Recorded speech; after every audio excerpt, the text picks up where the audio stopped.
Thank you very much, first of all, for inviting me. Thank you for being part of such an esteemed panel. I'm quite honored, and I would start by saying probably many of you expect a corporate guy like me to show you some slides. I will disappoint you. I will disappoint you because I believe it's time to start simplifying the discussion about technology.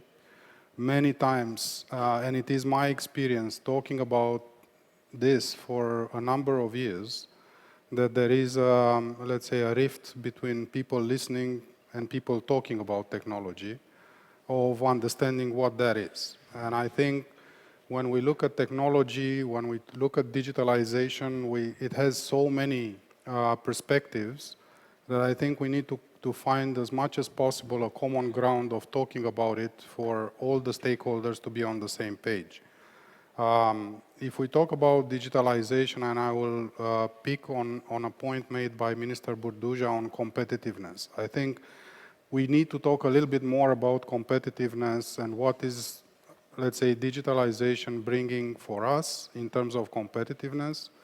There are two facets, let's call it, in my view. One is related to the public sector, and the digitalization of public sector, which is lagging behind historically in Romania compared to other countries in EU, and also digitalization of the private sector, because this is also an area where, if we look at the latest DESI study, if you can imagine, we are, I think, if not the next to last place in terms of SME, small medium businesses digitalization. Of only 17% of our small medium enterprises in Romania can be considered digitalized. Why is that important? It's important because digitalization facilitates go-to-market, facilitates efficiency, facilitates productivity, and if you're competing with a highly digitalized environment,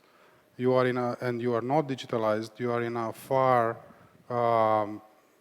bigger trouble than just offering the right products and services. It's not only about that, it's also about making yourself known, for the consumers, making yourself known for and being able to come up with good prices for the consumer, and that cannot be done anymore without incorporating technology in a daily life of a company.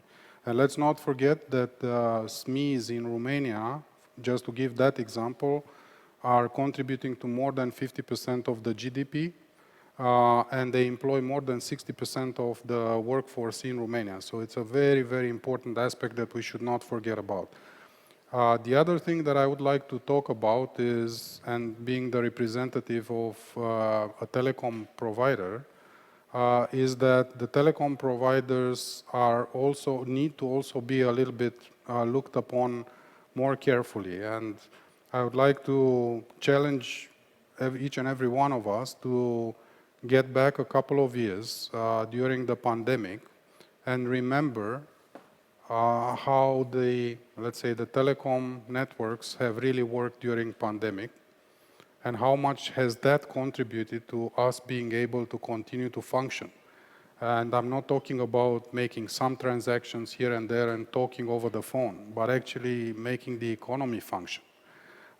Imagine what would have been if this pandemic would have happened 20 years ago, 10 years ago. And imagine what would have been the outcome for the economy of a lockdown or restrictions as such we had in the past. What I meant to say is, for the moment, Romania is it's still in a position where the telecom networks, mobile or fixed, are extremely competitive. For the last 20 years, we've been at the forefront of Europe, at least in Europe, if not even in the world, in terms of speeds of internet, mobile quality networks, and so on and so forth. But we are also at a moment where there's a turning moment in front of us, and all the digitalization, all the ICT, or the IT infrastructure, all IoT, all the things that we're talking related to technology and digitalization are built and will continue to be even more and more built on the layer of telecommunications. And that layer of telecommunication will become 5G, and it's essential for us as a country to be able to deploy 5G at the level that we are used to in Romania, but that also incurs a huge amount of investment. We need not to forget that, unfortunately, Europe in general has lost the leadership in the innovation in telecom to US and China. One of the reasons being that we're talking about 2-3 providers in each of those two countries, whereas in Europe we have more than 120 providers. 120 providers in smaller or bigger countries that are fighting a very harsh fight for the customer. And if we look at Romania, we really need to start thinking far more if the short-term benefit of a very low pricing of the services to consumer is in the benefit for the long-term investments in technology and 5G, especially 5G. We all need to be aware, and we all need to be in a position to invest, to work together with the public authorities to find ways to maintain that competitive level, because everything we built in terms of digitalization, and there is a huge amount of need. Fortunately, there is a huge amount of money, which is a huge opportunity from RRF, from other European funds that are at our disposal, but let's think more and be more partnering in the sense of how do we also take care of that layer, which is the fundament of all the digitalization developments further on. I will comment more in the upcoming Q&A. Thank you.